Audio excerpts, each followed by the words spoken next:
Hi, folks. It's my privilege and honor tonight to be with my esteemed contemporary and friend, Rick Levine, who I'm going to be firing one or two questions at around some of the workshops he's going to be presenting at this year's Shifts Happen, which may or may not be the last time we get together. Depends on what this one works like, but there's already plans for 2027, which we'll come to another time. Meantime, Rick, good evening, my friend, or good afternoon, your time. Good afternoon, good evening, good morning, good night, depending upon where you are on the globe. Presuming you're on planet Earth, indeed. Now, you're going to be presenting a few workshops at Shifts. You, along with me, are doing the majority, the most number of workshops. And the first one you're going to be doing is something that I am going to be in the, well, I'm not going to be in the front row, so you don't want me staring at you all the time, but I'm going to be paying a lot of attention because you're going to be talking about from the astrologer's notebook. This is not about a specific theme. It's about, am I right in saying it's about tips and techniques that you've learned along the way? Yeah, I think it's the fact that both you and I and some of the other presenters here have been doing this for a long time. And the real thing is that you can read as many books as you want. You can, you can learn all the tools and techniques, but just living life as an astrologer, the client situations, the things that we've learned about how being an astrologer impacts, or for that matter, might not impact certain things in our life.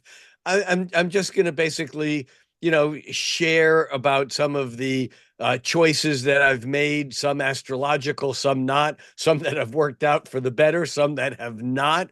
But really, it's about the kind of crazy ways in which astrology manifests in our lives that become part of how we work with astrology with our clients.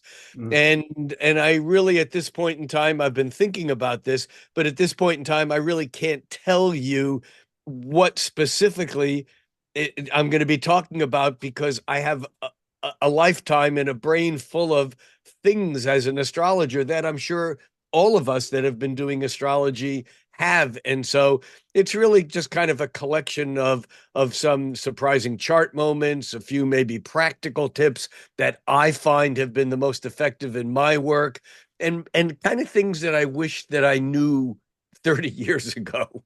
Well, That, those there's kind of always things. that. I have to share one with you. Go for Last it. last week, I did a reading in first thing in the morning with someone with Mercury retrograde in Pisces opposite Uranus retrograde in Virgo. Immediately followed by a reading with someone with Mercury not retrograde in Pisces opposite Uranus not retrograde in Virgo.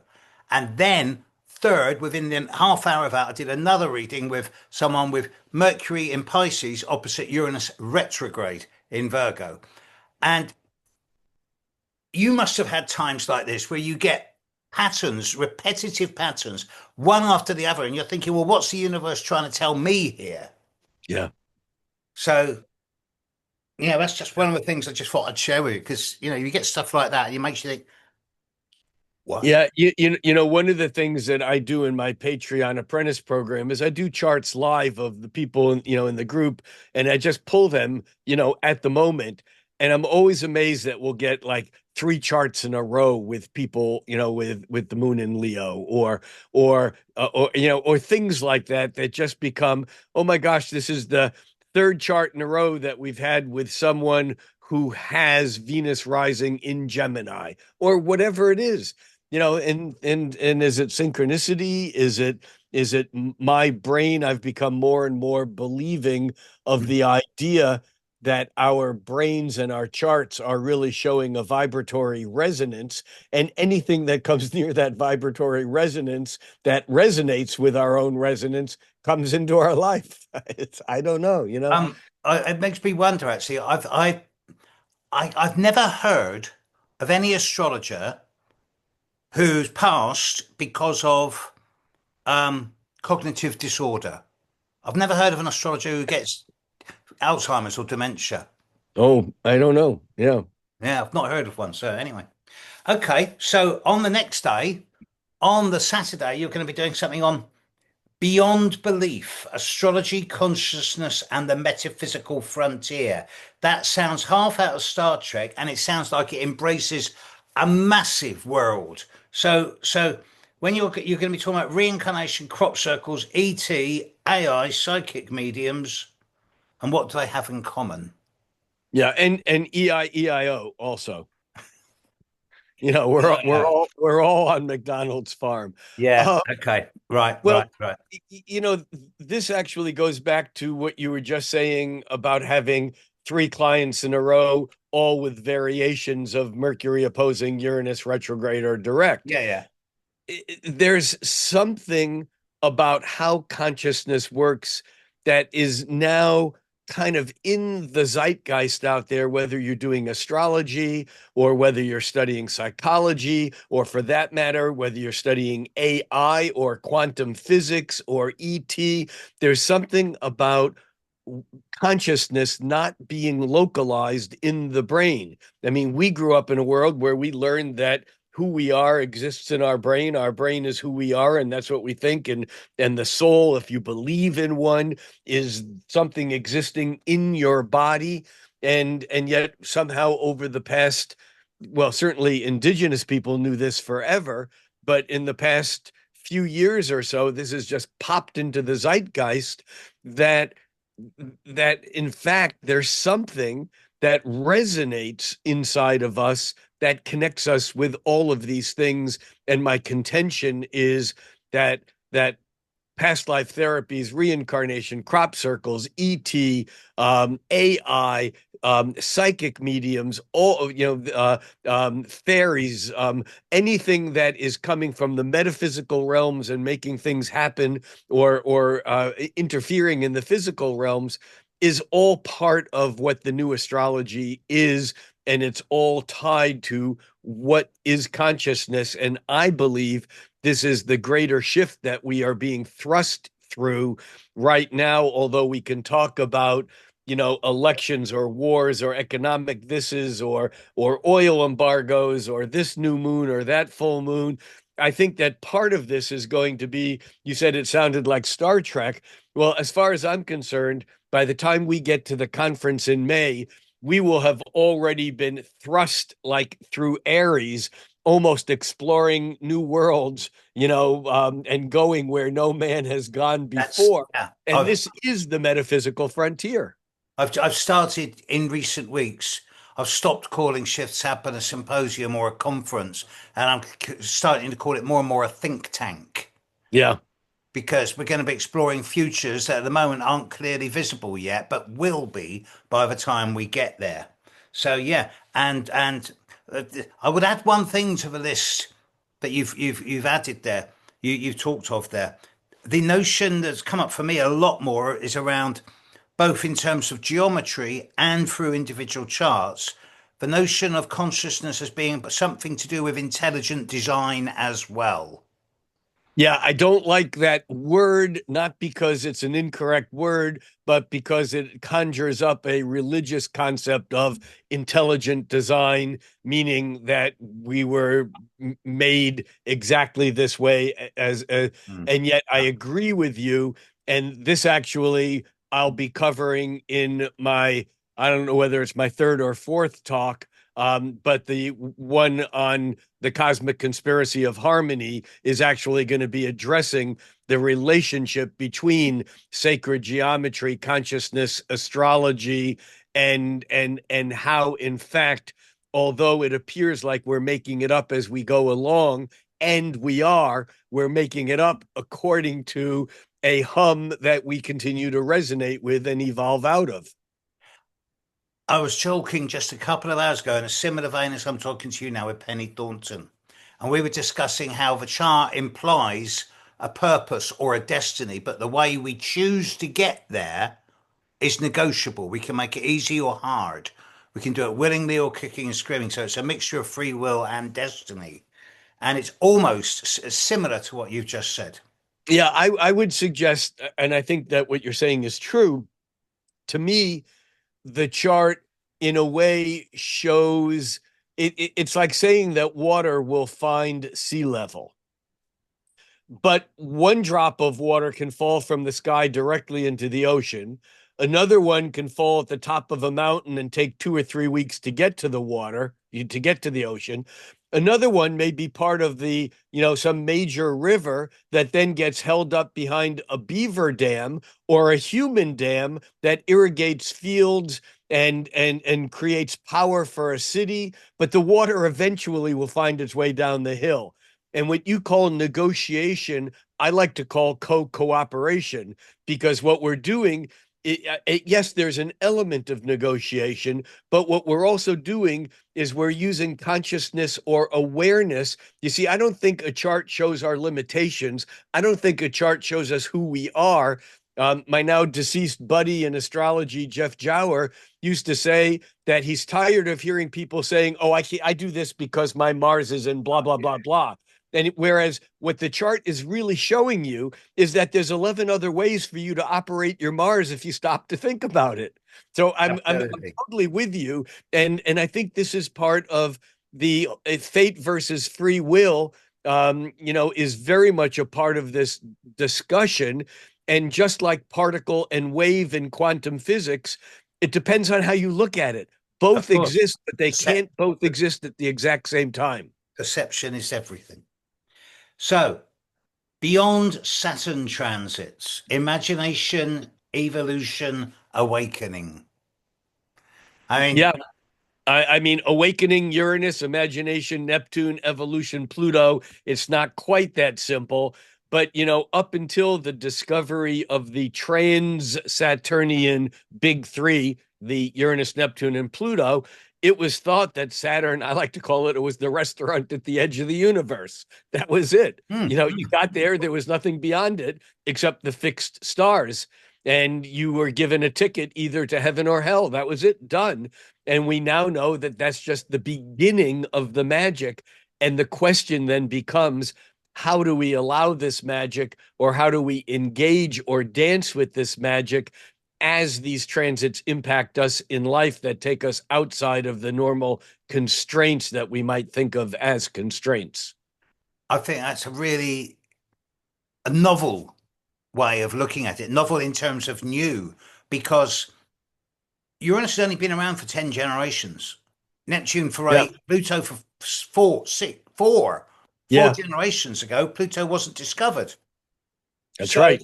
these are new ideas. Well, So, the ideas aren't new. What's new is the languaging astrologically to discuss of them, which then makes what was unconscious, which is also a new idea. The idea of the unconscious didn't come into being until Pluto. actually, I think it was during the Neptune Pluto conjunction in the 1880s, 90s that Yeah, Freud was working on the interpretation of dreams and theosophy and Madame Blavatsky. I mean, it was there, but it was the discovery of Pluto that brought it into full awareness. And once we have languaging, then we yeah, get to make the unconscious conscious. And that's yeah. what beyond Saturn transits is really all about. And that's where Jung, in many ways, was becoming the public face of what was previously the domain in the background of people like Freud and Blavatsky, as you say. Yeah. Yeah, Uh-huh. yeah. Well, okay. I mean, that's something that all astrologers are going to be able to relate to, because outer planetary transits have given us such a vast arena of information and data to work with, ideas to work with, that previously was just not imaginable. I can't conceive of being an astrologer who could only use out planets out to Saturn.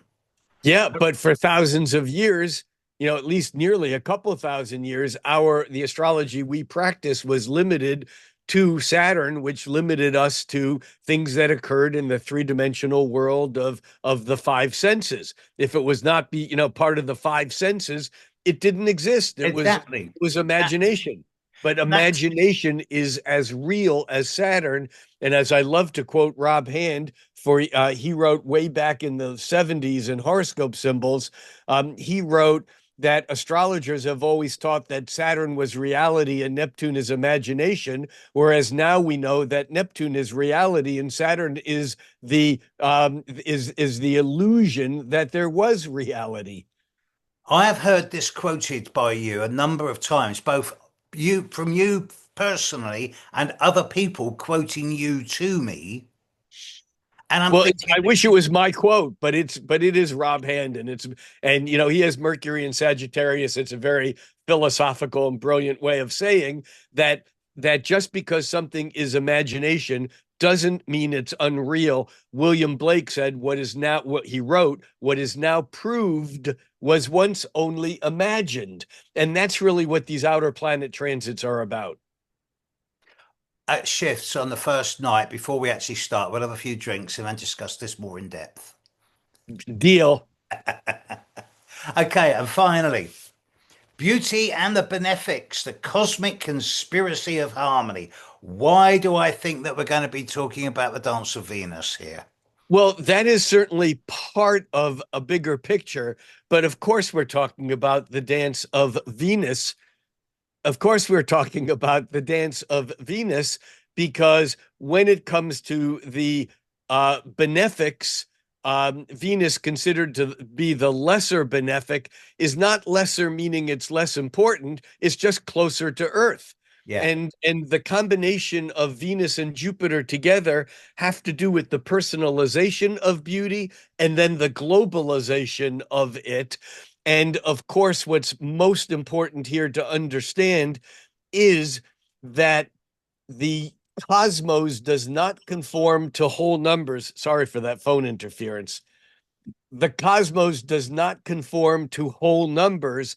And in fact, there's a whole theorem in modern astronomy that says the most stable planetary orbits are irrational because the planets can't sync with one another and then create perturbations that throw them off center. And the least rational or most irrational number known to humans is 1.6180339 dot dot dot dot.